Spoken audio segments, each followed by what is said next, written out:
And so it came to be. Adrestia, the unstoppable, would walk these halls once more. To reason with her once beloved twin she had returned, after long years of absence. Harmonia, the matriarch, a revered and feared leader, had been conspiring against the Thir and Nyx, those who opposed her set. The ship was on the verge of civil war, between her worshippers and those who called her a blasphemer, by duty bound, but also love. Adrestia returned, the bloodshed to avert. Behind closed doors the sisters met. Bystanders waited in silent tension. But the catastrophe that came next, no one could have predicted. The massive doors blew off their hinges, decay and erosion followed. Adrestia herself was violently expelled into the void, and while she fell, the horrid screams of the innocent kept ringing in her ears. The terminal fog came to an end, abrupt, relentless, visceral. Her mind faded into the darkest darks.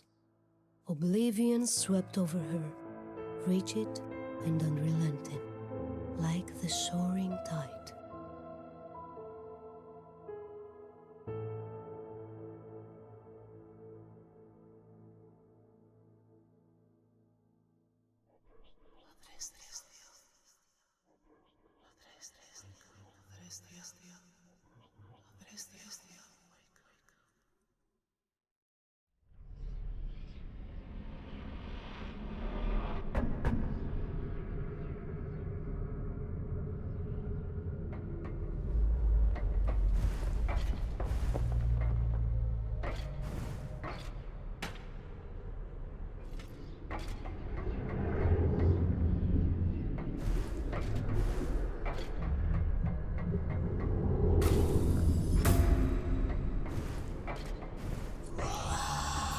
The voices urged.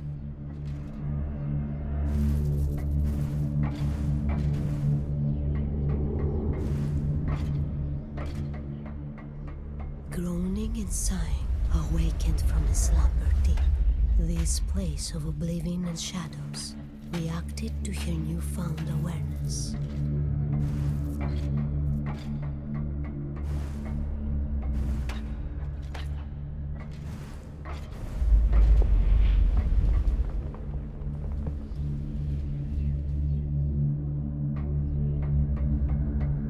She had no recollection of this place, and how she even got there. The last thing carved in hazy memory, her sister's raging grimace.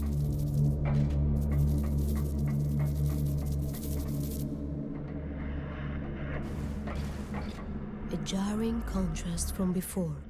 This place was so familiar. A bustling marketplace on the Atromitos. She almost felt at home. This was a dream, that much was clear. A frayed and distant memory. There she was, Harmonia, still a child, her vision of a secret place, sharing in excitement.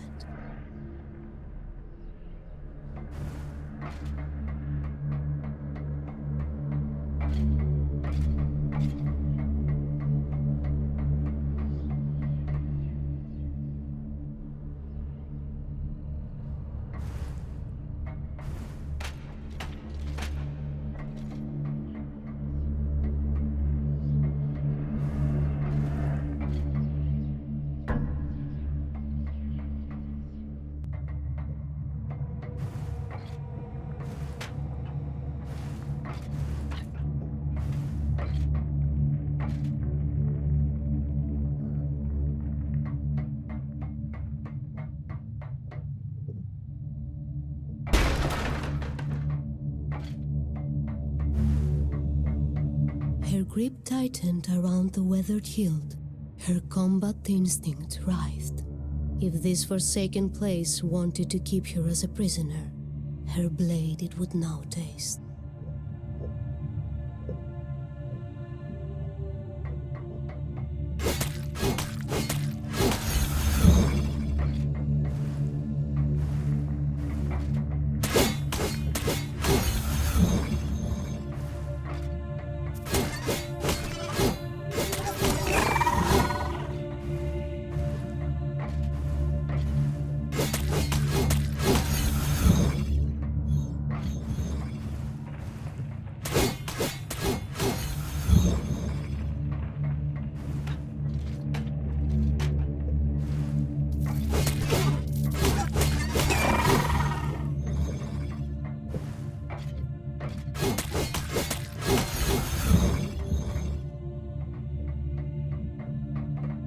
This memory was bittersweet.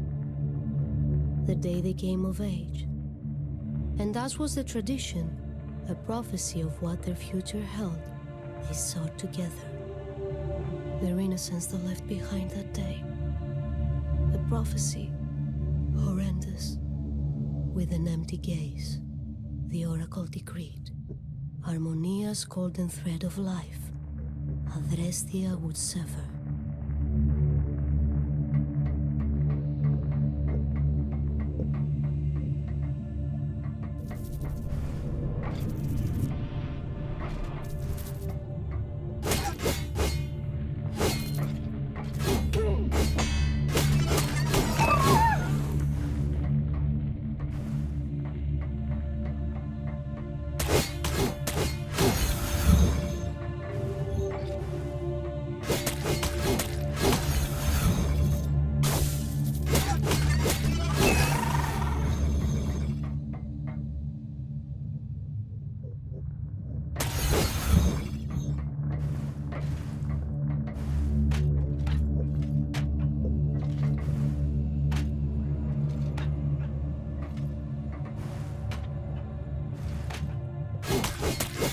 Terror incarnate, she was forewarned by the ethereal whispers, a ghastly fall into hate.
It was the day she made the choice to leave Atromitos, her former life, her sister, far behind.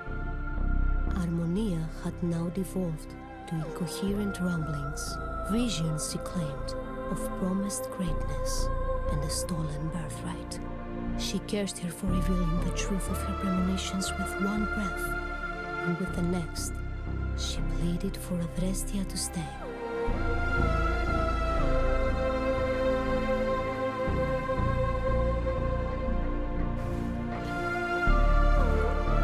Pulsing with anticipation, the voices pressed her onward.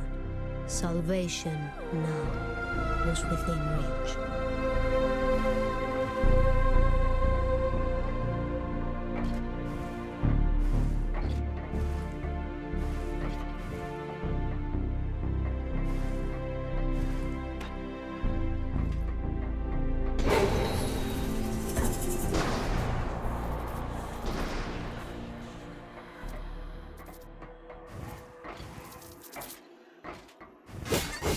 As oblivion stretched and closer drew, the smallest of sparks appeared, and when to a pulsing beacon it grew, the voices, hesitant, sounded once again.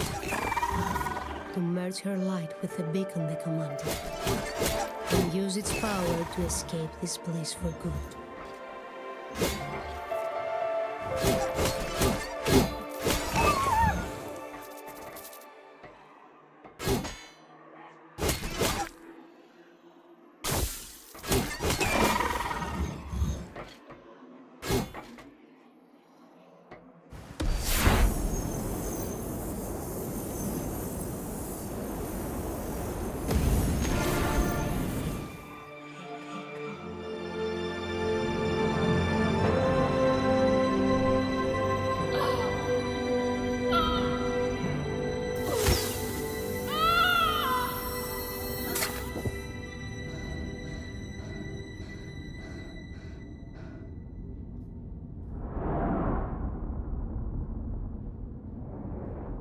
the light ever burning, Aether himself, the beginning of all, then spoke.